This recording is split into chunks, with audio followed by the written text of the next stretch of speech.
Assalamualaikum warahmatullahi wabarakatuh. Saya Sinta Ratnasari dari Fakultas Ekonomi dan Bisnis. Di kelas Manajemen Sumber Daya Manusia, saya akan menjelaskan materi tentang budaya organisasi. Pembahasan yang akan saya jelaskan yaitu yang pertama, pengertian budaya organisasi, kedua, fungsi budaya organisasi, ketiga, jenis budaya organisasi, dan yang terakhir, keempat, karakteristik budaya organisasi. Pertama, pengertian budaya organisasi.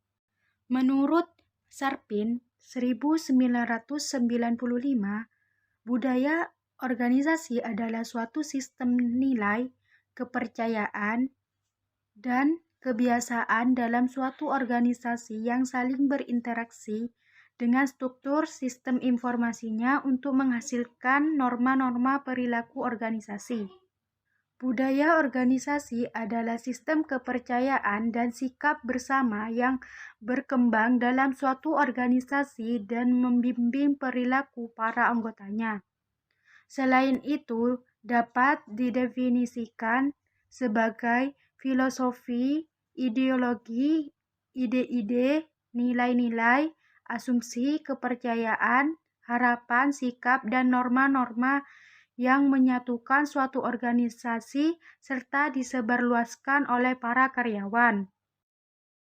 Dua, fungsi budaya organisasi. Terdiri dari yang pertama, meningkatkan rasa kepemilikan. Kedua, alat untuk mengkoorganisir. Ketiga, meningkatkan kekuatan organisasi. Keempat, mengontrol perilaku. Kelima, mendorong kinerja anggota. Dan yang terakhir, keenam, menentukan tujuan organisasi. Yang pertama, meningkatkan rasa kepemilikan. Sebagai identitas yang meningkatkan rasa kepemilikan dan loyalitas ini seluruh anggotanya.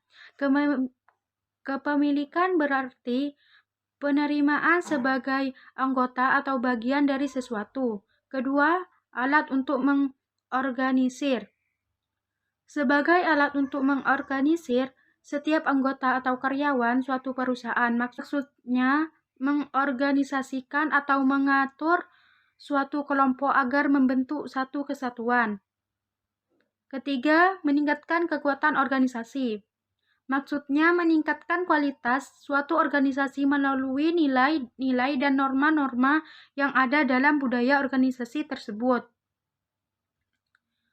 Keempat, mengontrol perilaku. Sebagai mekanisme dalam mengontrol perilaku setiap anggota di dalam maupun di luar lingkungan organisasi. Nilai-nilai dan norma dalam budaya organisasi biasa memadu dan membentuk sikap serta perilaku karyawan. Kelima, mendorong kinerja anggota untuk meningkatkan kerja dalam jangka pendek maupun jangka panjang. Keenam, menentukan tujuan organisasi sebagai alat untuk menentukan arah atau hal-hal yang bisa dilakukan dan tidak. Tujuannya adalah penjabaran dari visi misi perusahaan yang ingin dicapai. Jenis budaya organisasi terdiri dari yang pertama, budaya organisasi yang kuat, dan yang kedua, budaya organisasi yang lemah. Yang pertama, budaya organisasi yang kuat. Jenis budaya ini yang mengacu pada kondisi di mana karyawan bisa menyesuaikan diri, menghormati kebijakan organisasi, dan mematuhi semua pedoman organisasi. Setiap anggota akan merasa sangat menikmati dan menganggap setiap pekerjaannya sebagai pengalaman baru dalam budaya organisasi yang kuat. Artinya akan menerima peran dan tanggung jawabnya di dalam organisasi atau perusahaan sepenuh hati dan sukarela. Yang kedua, budaya organisasi yang lemah. Jenis budaya organisasi yang setiap anggotanya menerima peran dan tanggung jawabnya hanya karena rasa takut pada pimpinan dan juga segala macam kebijakan organisasi sehingga menganggap organisasi sebagai platform dan juga tidak merasa terikat dengan organisasi atau perusahaan tersebut. Karakteristik budaya organisasi yang terdiri dari pertama, inovasi dan keberanian mengambil risiko. Kedua, perhatian terhadap detail. Ketiga, orientasi hasil. Keempat, orientasi orang. Kelima, orientasi tim. Keenam, agresivitas. Ketujuh, stabilitas. Pertama, inovasi dan keberanian mengambil risiko. Karena setiap anggota organisasi memiliki tingkat tanggung jawab yang tinggi, bebas dalam bekerja, dan memiliki banyak peluang untuk inisiatif dalam organisasi. Sehingga mereka perlu didorong untuk melakukan inovasi. Di sisi lain, seluruh anggota juga harus lebih berani mengambil risiko ketika berinovasi. Kedua, perhatian terhadap detail. Dalam hal ini, organisasi mengharapkan para anggotanya untuk bekerja lebih detail, analisis, dan tepat sasaran.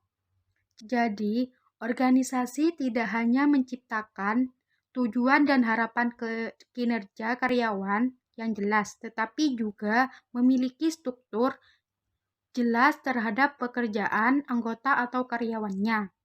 Ketiga, orientasi hasil. Budaya organisasi juga memiliki karakteristik yang lebih fokus pada hasil daripada teknik dan proses untuk mencapai hasil tersebut. Maksudnya, perusahaan atau organisasi lebih berorientasi pada hasil atau pencapaian target karyawannya. Yang keempat, orientasi orang. Karakteristik budaya organisasi lainnya adalah organisasi yang memberikan fokus terbesarnya pada anggota atau karyawannya, karena anggota organisasi atau karyawan perusahaan adalah aset terbesar. Maka manajemen biasanya mempertimbangkan efek dari hasil setiap keputusannya pada orang-orang yang bekerja dalam organisasi tersebut atau perusahaan, tetapi beberapa organisasi bisa mengesampingkan karakteristik budaya organisasi ini. Kelima, orientasi tim. Orientasi terhadap tim juga salah satu karakteristik budaya organisasi. Artinya, pemimpin memprioritaskan kegiatan kerja dalam organisasi berdasarkan tim tersebut, bukan pada individu. Keenam, agresivitas. Karakteristik budaya organisasi juga termasuk agresivitas, yakni perilaku menyerang orang lain atau memusuhi orang lain dengan bentuk pernyataan tegas, pemaksaan diri, dan dominasi kekuasaan. Ketujuh, stabilitas. Stabilitas adalah kemampuan yang dimiliki suatu organisasi, populasi, komunitas, atau ekosistem untuk menghidupi dirinya sendiri atau meredam sejumlah gangguan maupun tekanan dari luar. Budaya organisasi harus memiliki karakteristik stabilitas, yang mana kegiatan-kegiatan organisasi lebih fokus dalam mempertahankan status sebagai lawan dari perkembangan. Sekian penjelasan dari saya. Wassalamualaikum warahmatullahi wabarakatuh.